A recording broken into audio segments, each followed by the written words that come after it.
날마다 솟는 샘물과 함께하는 오늘의 큐티 시간입니다. 12월 15일 수요일, 오늘의 말씀은 골로새서 4장 7절로 18절의 말씀입니다. 두기고가 내 사정을 다 너희에게 알려주리니 그는 사랑받는 형제요 신실한 일꾼이요 주 안에서 함께 종이 된 자니라. 내가 그를 특별히 너희에게 보내는 것은 너희로 우리 사정을 알게 하고 너희 마음을 위로하게 하려 함이라. 신실하고 사랑을 받는 형제 오네시모를 함께 보내노니 그는 너희에게서 온 사람이라. 그들이 여기 일을 다 너희에게 알려주리라. 나와 함께 갇힌 아리스다고와 바나바의 생질 마가와 이 마가에 대하여 너희가 명을 받았으며 그가 이르거든 영접하라. 유스도라 하는 예수도 너희에게 문안하느니라. 그들은 할례파이나 이들만 하나님의 나라를 위하여 함께 역사하는 자들이니 이런 사람들이 나의 위로가 되었느니라. 그리스도 예수의 종인 너희에게서 온 에바브라가 너희에게 문안하느니라. 그가 항상 너희를 위하여 애써 기도하여 너희로 하나님의 모든 뜻 가운데서 완전하고 확신 있게 서기를 구하나니 그가 너희와 라오디게아에 있는 자들과 히에라볼리에 있는 자들을 위하여 많이 수고하는 것을 내가 증언하노라. 사랑을 받는 의사 누가와 또 데마가 너희에게 문안하느니라. 라오디게아에 있는 형제들과 num바와 그 여자의 집에 있는 교회에 문안하고 이 편지를 너희에게서 읽은 후에 라오디게아에 있는 교회에서도 읽게 하고 또 라오디게아로부터 오는 편지를 너희도 읽으라. 아키포에게 이르기를 주 안에서 받은 직분을 삼가 이루라고 하라. 나 바울은 친필로 문안하노니 내가 매인 것을 생각하라. 은혜가 너희에게 있을지어다.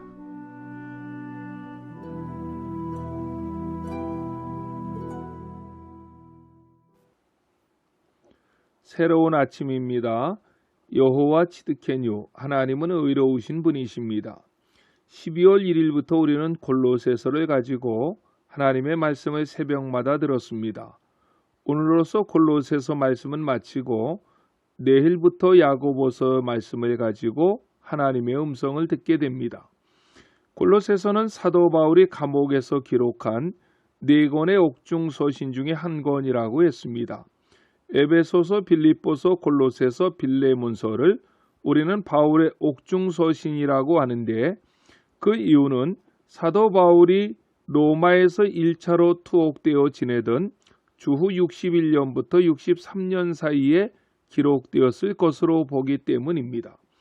골로새는 소아시아에 있는데 세 도시가 삼각편대로 위치해 있습니다. 북쪽에는 야외 온천으로 유명한 목화의 성 파무칼레라는 별명을 가진 시에라볼리가 있고 동남쪽에는 골로새가 있으며 남서쪽에는 라오디게아가 있습니다. 오늘 본문 13절에 두 도시의 이름이 언급되어 있습니다. 바울 서신 중에서 골로새서가 가진 특징 중에 하나가 있는데 그것은 골로새 교회는 바울이 세운 교회도 아니고 바울이 방문해 본 적도 없는 교회였다는 것입니다. 이 교회를 세운 사람은 에바브라라는 사람입니다. 에베소의 두란노 서원에서 바울을 통해 복음을 들었던 에바브라가 자기 고향에 가서 세운 교회가 골로새 교회였을 것이라고 봅니다. 골로새 지역은 교통의 요충지로서 많은 문화가 교차되던 곳이고 유대인들이 많이 살고 있었던 지역입니다.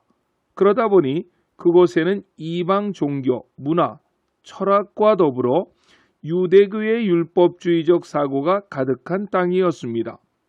그런 영향이 교회에 파고 들어왔고 이런 어려운 문제를 해결해 달라고 교회가 요청하자 감옥에 있던 바울이 교회가 진리 위에 바로 설 수 있도록 하기 위해 옥중에서 편지를 썼던 것이 골로새서입니다. 그 중심 내용은 기독론입니다. 예수 그리스도가 누구이신지를 골로새서 1장과 2장에서는 매우 깊이 있게 설명하고 있고 3장과 4장은 그리스도를 믿고 따르는 자들은 어떻게 살아야 하는지를 말씀하고 있습니다. 그리고 오늘 본문 골로새서 마지막 부분에서는 어느 서신이서든지 동일한 구조이지만 무난하고 글을 맺습니다. 이 부분에서는 여러 사람들의 이름이 등장하는데 그들은 한결같이 감옥에 갇혀 있는 바울을 돕고 복음을 전하며 교회를 섬겼던 영광스러운 바울의 동역자들의 이름이었습니다. 여기는 10명의 사람들이 등장하는데 우리가 알고 있는 중요한 몇 사람들의 이름은 다음과 같습니다. 첫 번째 7절에 나타난 두기고입니다. 7절을 보십시오. 두기고가 내 사정을 다 너희에게 알려주리니 그는 사랑받는 형제요 신실한 일꾼이요 주 안에서 함께 종이 된 자니라. 아멘. 두기고가 내 사정을 다 너희에게 알려주리니 라고 했습니다. 무슨 말입니까? 바울의 편지를 로마에서부터 골로새까지 가져갈 사람이 바로 두기고라는 말입니다. 바울은 그를 세 가지로 소개하는데 사랑받는 형제, 신실한 일꾼, 주 안에서 함께 종된 자라고 소개합니다. 두기고에 대한 또 다른 기록은 본문 외에도 사도행전 20장 4절, 에베소 6장 21절, 디도서 3장 12절 등에 나타나는데 그는 사도 바울에게는 분신과도 같은 사람이었음을 보게 됩니다. 9절에 나타난 오네시모입니다. 9절을 보십시오. 신실하고 사랑을 받는 형제 오네시모를 함께 보내노니 그는 너희에게서 온 사람이라 그들이 여기 일을 다 너희에게 알려주리라. 아멘. 바울은 두기고와 함께 오네시모를 골로새 교회에 보낸다고 말씀합니다. 여기서 우리가 주목해야 할 것은 9절 하반절인데 그는 너희에게서 온 사람이라고 했습니다. 즉 오네시모는 본래 골로새 사람이었다는 말입니다. 그러면 오네시모가 누구입니까? 그는 빌레몬서의 주인공으로 등장한 인물입니다. 골로새 지방의 유지였던 빌레몬의 집에 노예로 있던 자였는데 그가 빌레몬의 돈을 훔쳐 로마로 달아났고 로마에서 바울을 만나 예수님을 믿고 전적으로 변화되고 회개했던 인물입니다. 바울은 오네시모를 두기고와 함께 골로새로 보내서 빌레몬에게 용서를 구했고 그 내용을 글로 썼던 것이 빌레몬서입니다. 빌레몬서 1장 11절을 보면 바울은 재미있는 표현을 씁니다.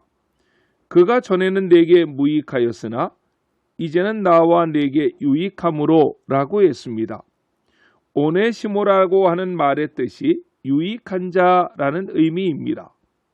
예수님을 알기 전에는 그는 이름의 반대로 살았지만 예수님을 알고 난 다음에 그는 교회와 하나님 나라에 참으로 유익한 자가 되었다는 것입니다. 세 번째 그룹은 아리스타고 마가 유스도입니다. 10절에 나타난 아리스타고에 대한 기사는 성경에 5번 등장합니다. 그는 데살로니가 사람인데 2차 전도 여행 중에 바울을 만나 바울이 가장 어려울 때에 끝까지 그 곁을 지켜주었던 신실한 바울의 동역자였습니다. 10절에 나타난 마가 역시 바나바의 생질로 1차 선교에 동참을 했었지만 밤빌리아 버가에서 선교를 포기하고 예루살렘으로 돌아오므로 2차 선교에서 바울과 바나바가 갈라서는 원인을 제공했던 인물입니다. 하지만 그는 후에 변화되어 마가복음의 저자가 되었고 바울이 로마에서 2차 감옥에 갇혀 있을 때 매우 그를 보고 싶어 했던 것을 디모데 후서를 통해서 알 수 있습니다. 네 번째 그룹은 에바브라입니다. 12절에 에바브라라는 사람은 골로새서를 강의하면서 여러 차례 말씀드렸는데 그는 골로새 교회를 설립했던 인물이었습니다. 1장에서 바울은 그를 평가하기를 에바브라는 신실한 사람, 말씀과 성령이 충만했던 사람이라고 했습니다. 그런데 오늘 12절에서 에바브라를 소개할 때 그는 항상 기도하고 애써 기도하는 사람으로 평가했습니다. 다섯 번째 그룹은 누가와 데마입니다. 14절의 누가는 이방인으로서 누가복음과 사도행전을 기록한 사람입니다. 이방인으로서 성경을 기록한 유일한 사람으로서 그의 직업은 의사였습니다. 우리가 잘 아는 대로 바울은 몸이 매우 연약한 사람이었고 그래서 의사였던 누가는 늘 바울 곁에서 바울과 함께 복음을 전했던 인물로 잘 알려지고 있습니다. 마지막 아키포인데 17절에 등장하는 아키포는 빌레몬의 아들이었을 것이라고 학자들은 추정을 합니다. 그는 한때 라오디게아 교회에서 사역을 했지만 지금은 잠시 쉬고 있던 인물이라고 추측합니다. 이렇듯 바울은 골로새서를 마무리하면서 10명의 동역자 이름을 거론하고 있습니다. 더 놀라운 것은 바울이 로마서를 쓸 때 로마에 가보지도 않았지만 그곳에는 33명의 동역자들이 있었습니다. 바울은 혼자서 하나님 나라의 사역을 하지 않았다는 것입니다. 그의 곁에는 항상 동역자들이 있었습니다. 하나님 나라와 교회는 결코 혼자 이룰 수 없습니다. 서로를 사랑하고 함께 기도하고 애쓰고 헌신해 갈 때 하나님의 나라는 든든히 세워져 갈 수 있는 것입니다. 이런 은혜가 수많은 동역자들을 통해서 우리 안천교회가 날마다 든든하게 세워져 가는 건강한 교회, 부흥하는 교회가 되시기를 예수님의 이름으로 간절히 축원합니다. 아멘. 아멘. 주기도로 예배를 마치고 오늘도 주신 말씀을 붙잡고 하나님 앞에 간절히 기도하시겠습니다.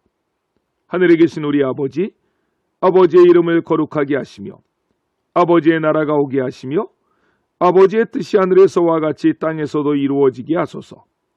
오늘 우리에게 일용할 양식을 주시고 우리가 우리에게 잘못한 사람을 용서하여 준 것 같이 우리 죄를 용서하여 주시고 우리를 시험에 빠지지 않게 하시고 악에서 구하소서. 나라와 권능과 영광이 영원히 아버지의 것입니다. 아멘.